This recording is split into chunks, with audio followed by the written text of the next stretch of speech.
Germany. Look at these smiles. These were images we had never seen before. Germany and Austria welcomed thousands of refugees and migrants with open arms. Tens of thousands of refugees arriving in Germany by train as they were cheered on by crowds of volunteers. In 2015, a third of refugees went to Germany. The following year, this was 60%. But there is now a second wave of migration without taking Ukrainian refugees into account. If we add these figures, the numbers will exceed that of the migrant crisis, and once again, Germany is taking the largest share. Germany is now the largest refugee hosting country in the EU and the third largest in the world.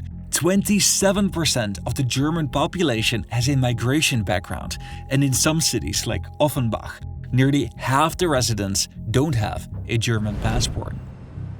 But this second crisis is different. It is happening after 2 difficult years of suffering through the pandemic, and after the war in Ukraine made everything from gas to food much more expensive. How has the first migrant crisis affected crime rates, the economy, and Germany as a whole? And how is this second crisis related to recent protests that amassed over 1 million people? This is Germany's migrant crisis with Hindsight. It's not easy to speak about migration. It is such an emotional subject and the opinions about it are very strong. It's not always socially accepted to speak about the negative consequences of accepting refugees into your country. And at the end of the video, I'm going to share my personal opinion about this. But first, I want to take a moment to thank the sponsor of today's video, BetterHelp. BetterHelp is the world's largest therapy service, and it's 100% online. I've seen the transformative power of therapy a couple of times in my life very up close, and I truly believe that getting help can be a game changer. I live here in Spain where nobody speaks my native language, so for me, online therapy is the only way to go at it. Here's how it works. If you go to betterhelp.com/hindsight, you get to answer a couple of questions about yourself and your goals in therapy, but also about your preferences, about how a therapist communicates and acts around you. They will then match you up with one of their 30,000 therapists. Each has either a bachelor's degree or a master's degree and at least 1,000 hours of experience helping people just like you. But in the end, it's all about finding that personal connection. So if you don't like the person that they matched you with, you can easily change it to somebody else in your settings. If you are ready to prioritize your mental health, go to betterhelp.com/hindsight or select Hindsight and sign up for a special discount off your first month of therapy. And now, back to the video. Extraordinary scenes, extraordinary. People handing them water. Welcome to Germany. These images were broadcasted live around the world.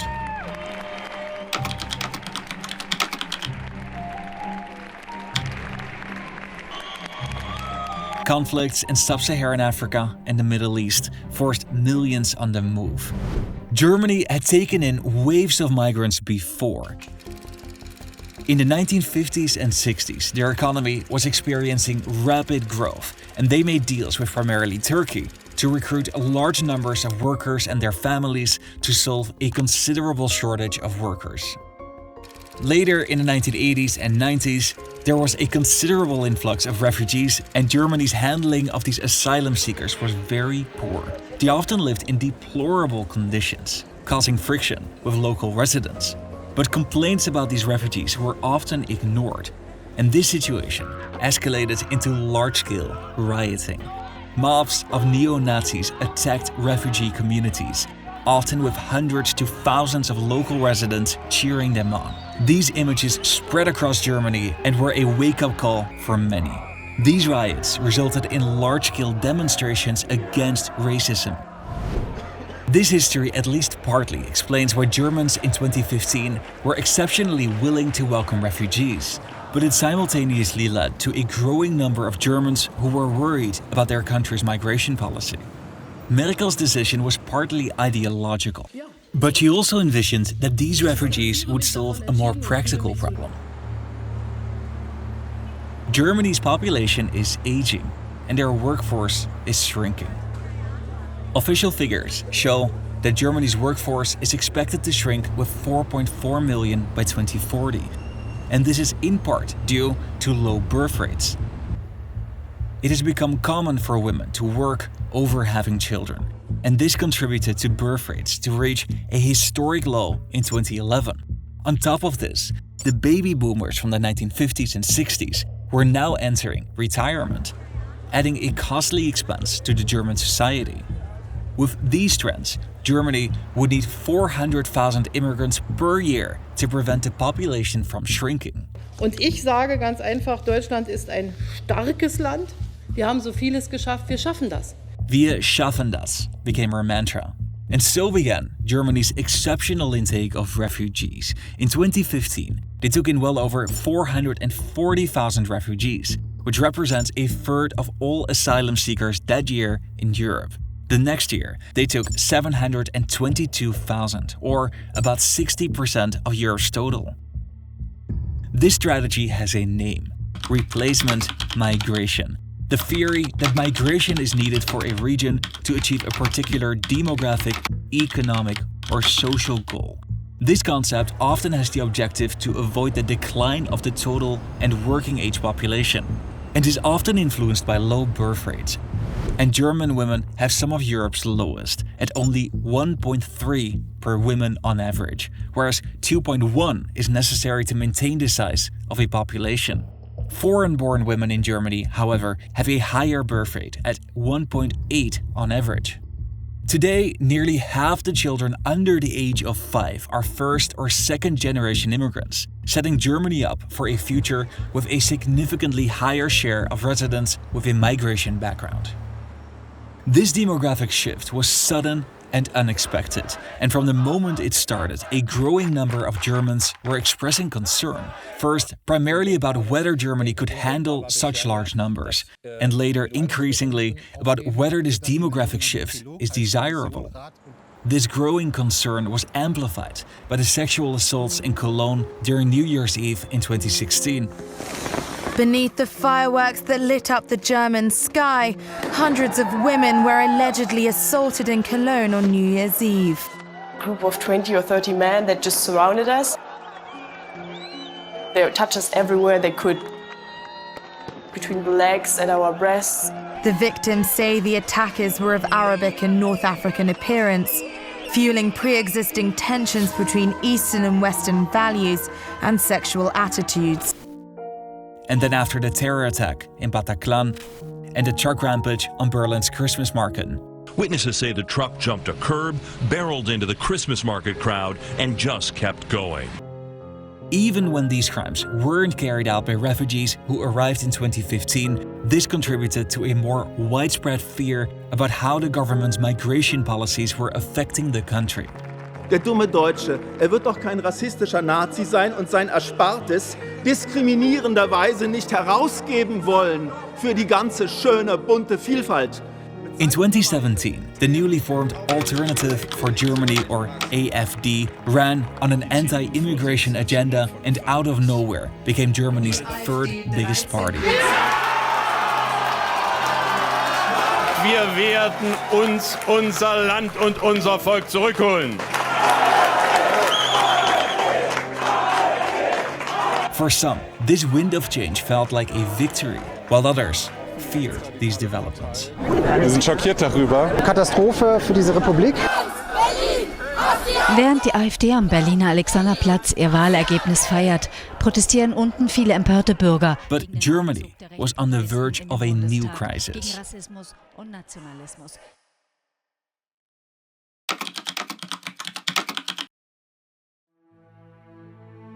The number of asylum seekers in Europe rose in 2022 and in 2023, of which Germany once again took the largest shares, albeit less than in 2015 and 2016. The numbers of detected illegal border crossings rose by 70%. Most refugees came from Syria, Afghanistan, and Turkey. And this increase was partly due to lax restrictions on the movement of people after the pandemic. On top of this, 4.2 million Ukrainians received temporary protection in the EU, and about a quarter of which was in Germany. Germans welcoming displaced Ukrainians into their country. Once again, an exceptional number of Germans showed a willingness to accommodate those seeking protection. But it coincided with a noticeable change in rhetoric about migration policy. Es empört mich, wenn jemand schwerste Straftaten begeht, der hier bei uns Schutz gesucht hat. Solche Straftäter gehören abgeschoben, auch wenn sie aus Syrien und Afghanistan stammen. Olaf Scholz was now Germany's chancellor, and as vice-chancellor and minister of finance under Merkel, he was partly responsible for the government's handling of the first migrant crisis. Fast jeder Vierte in Deutschland hat einen Migrationshintergrund. Wir sind ein Einwanderungsland. When Scholz took office, his approval rating was 65%, but this had lowered to 28% by June 2024.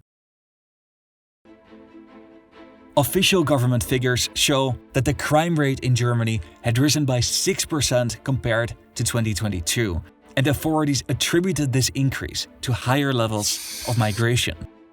While foreigners made up only 15% of the population, they accounted for 41% of all crimes in 2023. Following the attack from Hamas on Israel, there erupted celebrations in various neighborhoods across Germany, adding to a growing sense of incompatibility with the values of some migrant communities. A month later, in a hotel near Potsdam, a group of high-ranking politicians from AfD had a secret meeting with neo-Nazis to discuss the deportation of millions of people with a migration background. But they didn't know that a group of journalists had infiltrated the meeting, and in early January, they exposed their plans. More than 1 million people across the country took to the streets to protest. This was topped off by a series of violent attacks, of which some were politically motivated. There's a Portuguese proverb that says, "The road to hell is paved with good intentions." But only in hindsight we can tell which intentions those are. Next year, there are federal elections in Germany, and migration is now a top issue for voters. 67% of people was worried about migration last year, and that is now up to 86%. The action or inaction from the government in the following months will likely influence how people will vote. At the time of writing, in July 2024, the headlines read, "Scholz vows to step up deportations," and he vows to deport criminals, and that he agreed to a historic, stricter migration policy. Scholz announced the long-awaited plans that were negotiated for many years.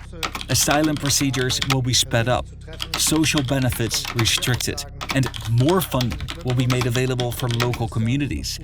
This came after his endorsement for a bill that deports foreigners who praise acts of terror, even if it's only on social media. For Scholz, a failure to implement more significant reforms might go down in history as the beginning of his political end.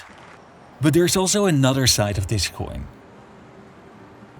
Of the migrants who entered in 2015, the employment rate is now almost similar to that of other Germans, and these figures are improving with every passing year.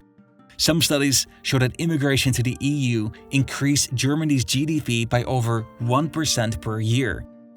These migrant communities have created a larger consumer pool and a higher demand for products. The policies of Merkel have been successful in the sense that they have achieved many of the goals that she set out to achieve. But whether these aims are desirable is subject to opinion. Germany is Europe's largest economy, and they're centrally located on the continent. How they choose to evolve their migration policy will not only influence them, but it will have a cascade effect across the continent. So I'm personally a little bit conflicted on the entire topic of migration, and the reason for that is because I am a migrant. I am a Dutch national, I'm living here in Spain, and my wife is a Mexican, and we have a baby together who's half Peruvian. So that's exactly the issue here. The fact that you sympathize with a migrant community doesn't mean that you cannot also be critical. Take, for example, what's happening in Ukraine right now. I see those images and I deeply sympathize with those people, and I want to lend them a helping hand. But That doesn't mean that I want to deny the fact that taking in larger numbers of asylum seekers or refugees can also have negative consequences. But that's often a taboo to speak about. If you're interested in immigration and geopolitics, consider watching one of these two videos next.